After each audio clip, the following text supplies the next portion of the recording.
मैंने कहा मैं तुम्हें तलाक देता हूं कोनल।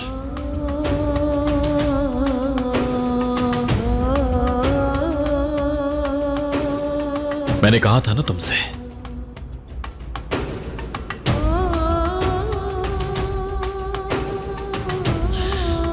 कि अगर रेयान को मेरे अलावा किसी और से हमारी शादी का पता चला, मैं उसकी वजह तुम्हें ठहराऊंगा कोनल। मेरी कही हुई बात तुम्हें याद तो होगी। मिरान, मैं यहां मौजूद सब लोगों को गवाह बनाकर कहता हूं, हाँ, मैं तुम्हें तलाक देता हूं कोनल। सुना तुमने? मैं आज तुम्हें तलाक दे रहा हूं कोनल। मिरान! हटाओ, उठो, छोड़ो, ये नहीं कर सकते।